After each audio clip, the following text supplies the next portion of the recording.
अगर आप banking examination के प्रीलिम्स स्टेज से बार बार बाहर हो रहे हैं तो ये पर्टिकुलर वीडियो आपके लिए है। अगर आप आरआरबी पीओ के प्रीलिम्स में ऑलरेडी एक दो बार पहले से ही प्रीलिम्स स्टेज से बाहर हो चुके हैं, यह पर्टिकुलर वीडियो आपके लिए है। या ये कहें कल या परसों जो भी आपका एग्ज़ाम कंडक्ट होना है आरआरबी पीओ का, जितनी उसमें रिक्वायरमेंट है आप मॉक में उतना स्कोर नहीं कर पा रहे हैं, तो यह पर्टिकुलर वीडियो आपके लिए है। Hello and welcome to analytical Adda and I am welcome to again all of you on this channel. मैं आप सभी का बहुत बहुत स्वागत करता हूं अपने इस चैनल पर। उम्मीद है आप सभी बहुत ही स्वस्थ होंगे और आपकी प्रिपरेशन बहुत अच्छी चल रही होगी। आज बहुत ही महत्वपूर्ण विषय पर बात करने वाले हैं, काफ़ी बड़ा वर्ग स्टूडेंट का जो इस समय काफ़ी टेंस है कल आरआरबी पीओ के प्रीलिम्स एग्ज़ाम को लेकर। तो आज कुछ ऐसी चीज़ों पर बात करेंगे जिससे आपकी जो एरर होने के चांसेस है बहुत कम हो और आप अपने स्कोर को मैक्सिमाइज़ करें और मेंस में अपीयर हो सकें।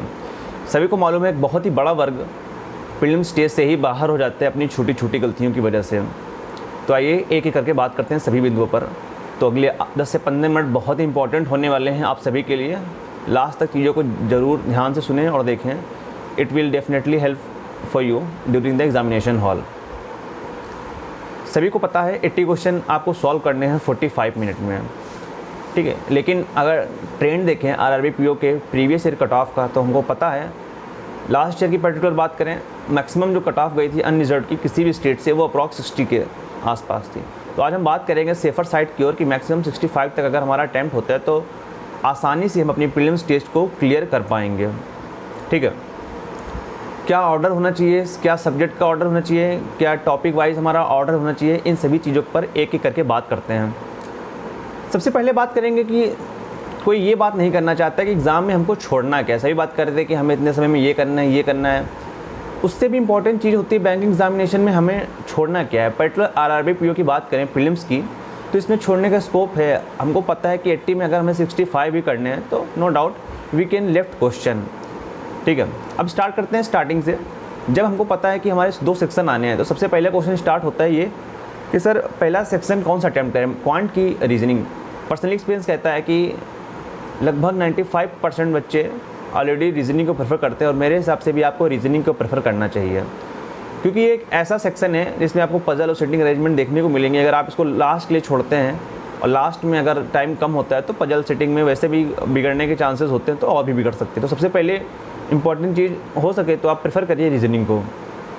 अब रीजनिंग में पर्टिकुलर बात करेंगे कैसा क्या वेटेज होता है क्वेश्चन का, सेक्शन का। तो सभी को मालूम है कि अप्रॉक्स 17 से 18 क्वेश्चन आपके मिसलिनियस से टॉपिक से आते हैं, ठीक है। और अप्रॉक्स वही 20 to 22 के आसपास पजल और सिटिंग अरेंजमेंट के आसपास आते हैं। आरआरबी पीओ की बात करें प्रीलिम्स की, तो प्रीवियस डेटा के आधार पर हम कह सकते हैं कि इसमें हर बार ज़्यादा वेरिएशन देखने को नहीं मिलता है।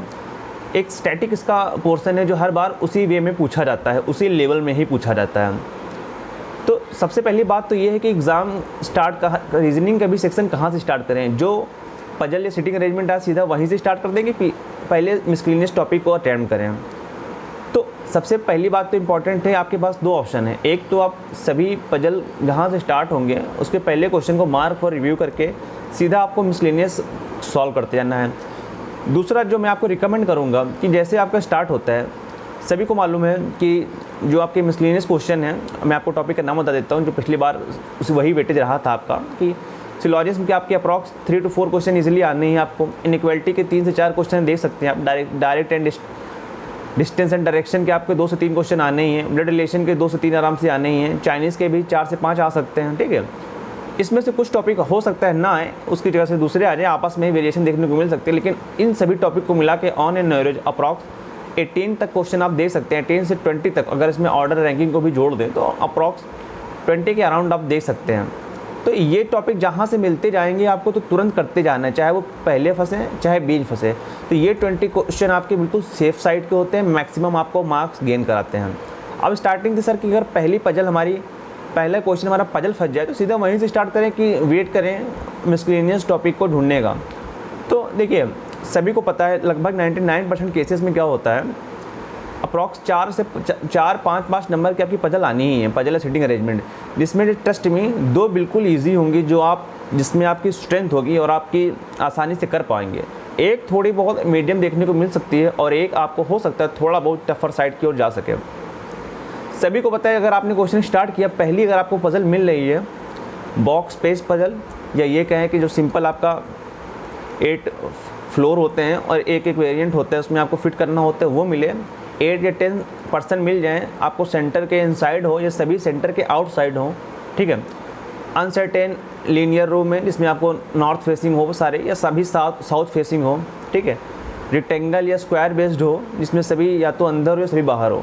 इस तरीके की पजल अगर आपको मिलती है और दो जो पैरेलल लो होता है, एक नॉर्थ और साउथ फेसिंग, ये ऐसे टॉपिक होते हैं कि जिसमें कोई फंसता नहीं है, बहुत ही ईजी चीज़ें हैं।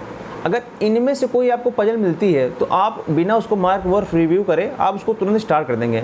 एंड अगर आपने प्रिपरेशन अच्छी की है तो उसमें आप फंसेंगे नहीं और आराम से 2 से ढाई मिनट में आपकी पजल पूरी हो जाएगी और उसके क्वेश्चन भी सॉल्व कर लेंगे।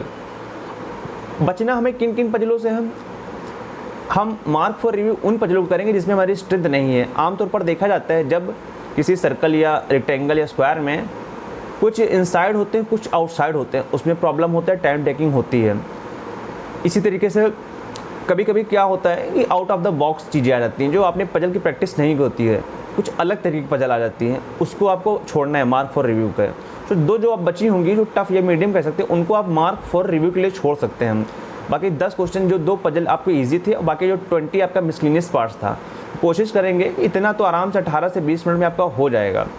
तो जब 20 मिनट में आपके पास 30 क्वेश्चन सेव हो जाएंगे और पजल कौन से छोड़ सकते हैं, और हम छोड़ सकते हैं कि इसमें सिलेक्शन बेस्ड पजल को छोड़ सकते हैं। ये जो क्लासिफिकेशन बेस्ड पजल होगी इसमें अगर लग रहा है कि लेंथी इसमें डेटा दिया है, टाइम टेकिंग हो सकता है, उसको छोड़ सकते हैं हम, ठीक है। तो वो तो अपनी स्ट्रेंथ के अकॉर्डिंग है कि हमें 2 करनी है, 2 फिलहाल छोड़नी है। तो जब 18-20 मिनट में हमारे क्वेश्चन हो जाएंगे 30 तो आराम से हम तुरंत क्वांट पे पहुंच जाएंगे। अब रीजनिंग में हमें टाइम देना ही नहीं है। अब और जब क्लॉक देखेंगे तो अप्रॉक्स 25 मिनट के पास अभी आपके पास बचा होगा, तो तुरंत हम क्वांट स्टार्ट करेंगे। अब फिर से सर क्वांट भी एक तरफ से करेंगे कि जो स्पीड मैथ होगा उसका टॉपिक, देखिए क्वांट ऐसा सब्जेक्ट है फिर से it's depend on your strength, but prefer करेंगे कि जो आपको पता है कि अप्रॉक्सीमेशन के अप्रॉक्स 5 क्वेश्चन आने ही हैं, ठीक है। क्वाड्रेटिक के 5 क्वेश्चन आने ही हैं और नंबर सीरीज की उम्मीद है मिसिंग या रॉन्ग नंबर से 5 नंबर आपके आने ही हैं, ठीक है। तो 15 क्वेश्चन ये ऐसे होते हैं, इसमें से मिसिंग या रॉन्ग नंबर के 1-2 क्वेश्चन छोड़ दें जो हो सकता है ना बन पाए, बाकी आप 15 में से 13 से 14 के आसपास आराम से बना सकते हैं। तो ये सेक्शन तो आपको जहाँ से मिलेगा तुरंत आप स्टार्ट कर दोगे, स्किप करेंगे नहीं, मार्क फॉर रिव्यू करेंगे नहीं। अब सर अगर बचे 25 क्वेश्चन, सर जो 25 क्वेश्चन आपके बच्चे हैं वो ऑन एन एवरेज देखा गया या तो आपकी 3 DI आएंगी और 10 अर्थमेटिक क्वेश्चन आएंगे या फिर 2 DI आएंगी और 1 कैसलेट आएगी। तो अगर आपकी 3 DI आई हैं तो ट्रस्ट में 2 DI ऐसी होंगी जो आसानी से डुएबल होंगी। जी सर, 3 DI में से 2 DI आराम से आप कर सकेंगे, या 2 DI 1 कैसलेट होगी तो 2 DI में 1 DI या 1 कैसलेट आपसे आसानी से बन सकता है। बात करें अर्थमेटिक के टॉपिक की तो ऑन एन एवरेज 10 क्वेश्चन आने हैं, ठीक है। तो 10 क्वेश्चन में ऑन एन एवरेज लगभग हर टॉपिक से वो 1-1, 2-2 क्वेश्चन ही एक क्वेश्चन पूछते हैं हम। तो किसी का एवरेज स्ट्रॉन्ग होता है, किसी का प्रॉफिट लॉस, किसी का CISI, किसी का एडवांस के जो 1-2 क्वेश्चन आ सकते हैं वो, ठीक है। और या ये कहें किसी का कुछ, तो इन 10 में से सिर्फ 5 आप क्वेश्चन ऐसे पिक करेंगे जिसमें आपकी स्ट्रेंथ, जिसमें आपके हर बार क्वेश्चन सही होते हैं और आप देखते पहचान जाएंगे। तो सिर्फ 10 में से 5 अर्थमेटिक को अटैम्प्ट करने के मैं आपको रिकमेंडेशन करूंगा, और आप 5 अर्थमेटिक आपको छोड़ने जिसमें लग रहा है टाइम टेकिंग जाएगा, आप उसको तुरंत छोड़ते जाएंगे, ठीक है। फिर से कहेंगे इंपॉर्टेंट इस एग्ज़ाम में ज़्यादा है कि करने से ज़्यादा इंपॉर्टेंट है छोड़ना क्या है हमको। तो हम 5 अर्थमेटिक के क्वेश्चन को छोड़ देंगे और 1 DI या 1 कैसलेट, इन दोनों में जो भी टफ लगेगा आप उनको छोड़ते जाएंगे। तो फिर से जो आपके 25 मिनट क्वेश्चन बचे थे, तो आप उसमें अगर मिनट बचे थे तो आप 20 मिनट क्या करेंगे, पूरे आपको अब मैथ क्वांट को लगातार देना है।